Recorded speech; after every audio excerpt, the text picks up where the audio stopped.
Hello, my name is Jerry Estrada, and for this project, I went ahead and picked Gene Sibelius as my composer. And Gene Sibelius was a Finnish composer who lived from 1865 to around 1957. I came around on picking Sibelius because I honestly picked a handful of names from the list, and I googled them and sort of asked Google like, what's a descriptive trait of all these composers, and it described Sibelius as a more emotionally expressive and powerful composer, like describing his music. So, I think I related a lot to the one of the articles that I had picked from the last project. So I kind of went ahead and went with Gene Sibelius. Honestly, didn't know much about him before having picked him, but he was after having researched him for a bit, I found out that he's very important to Finland. He lived in a time where Finland was under Russian control, so many of his pieces sort of drew from that. It drew from Finnish history, and eventually his music became a sort of national pride for the Finnish people. And I think that was really inspiring, and I went ahead and picked him. When researching to pick one of his pieces to do this musical description on, I had recognized two of Sibelius's pieces. One of which was the one that I went ahead and did my description on, was Finlandia, which I believe many be would maybe remember it, and I also remembered his I believe it's Violin Concerto in D minor. I think that one is his most popular piece, I believe.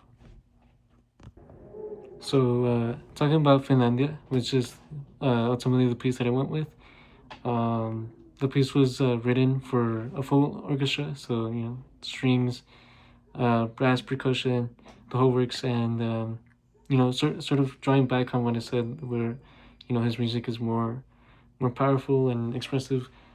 Um, this is exactly how this piece starts out with. You have your trombones and the tubas in the back, sort of initiating a really dramatic sound from the start, and as it progresses, eventually you have your strings, and I want to say like it makes like a more melodramatic mood, and that's just how it progresses out through the initiative part of the song to the more towards the midsection. Again, talking about the instruments, um, as the sound develops, eventually like the um,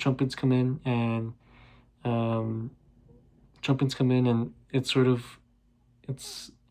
looking back at it now. I believe it's supposed to make like a sort of a sense of victory, a sense of accomplishment, and eventually towards the end of the piece, the flutes and the oboes come in, and it's such a contrast from the start of the song where again it was dramatic and sort of melodramatic, but towards the end it's very light, and it's again drawing on that like accomplished feeling, a very victorious, triumphant sound. And I believe this again has a lot to do with Gene's inspiration that he drew from this occupation by the Russians, and I believe it's supposed to um, reference the sort of victory that the Finland had over the Russians, over their occupation.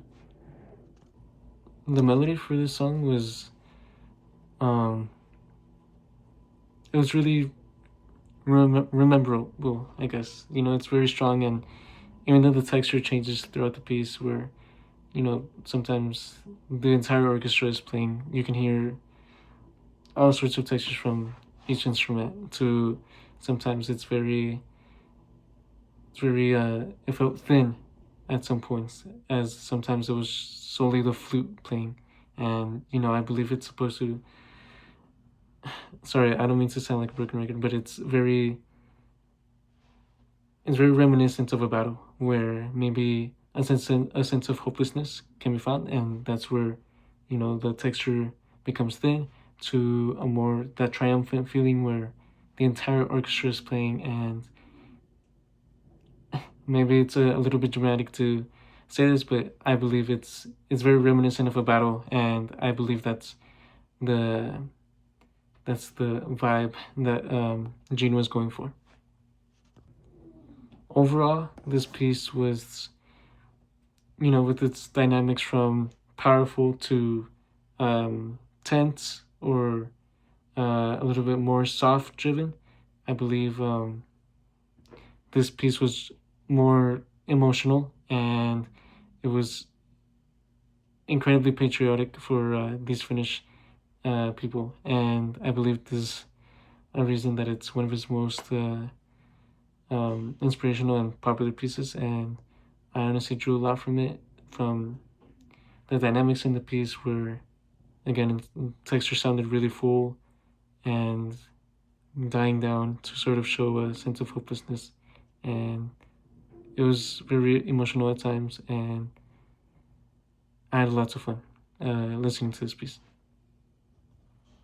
After going ahead and researching a little bit about on Finlandia and just reading on Gene Sibelius, I think my conclusion towards him is the reason that I really enjoyed researching him is he's very patriotic, not only himself as a person, but in his music, it's very apparent. And you know, you go back and you listen to Finlandia and you compare like the very start of the song to the end of the piece, and it's very like from dramatic and expressive towards the end. It turns more sort of soft and transparent, and it's a lot more emotional. And I really like dynamics like this. And again, it means a lot to me for composers to be patriotic towards their countries. I believe one of the other names that was on this list, I'm sorry if I believe their name was Franz Liszt. Um, themselves were also very patriotic, and you know they're second on the list. But I believe I draw a lot on that, maybe even more so than their music. But again, it means a lot to me to be able to like be able to listen to this patriotism in their music. To end this discussion project off, I believe what I took most from this research was again his patriotism.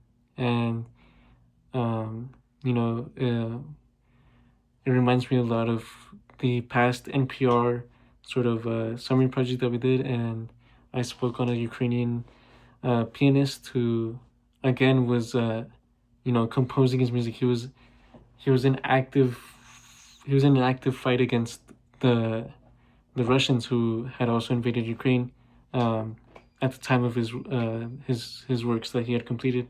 And I guess I draw a lot from sort of composers like him and Gene, where you know they find purpose in their music as a way to sort of inspire their people to fight back against oppressing nations, you know, oppressing powers against them and their people. And I believe I hope I get to see more of this as we progress through the timeline. And, you know, I believe a lot of modern artists can sort of draw on this patriotism, and it was very easy for me to enjoy his work. It was very easy for me to connect to his work. It was very easy to me to sort of look back on his history, to look back on him as a person, and sort of draw inspiration. And I really do hope I get to pick a lot more artists like this who sort of express their will through their music without lyrics, which is astonishing to me, through just, you know, sheer dynamics in order to tell a story. And it's incredible to me. And that's it.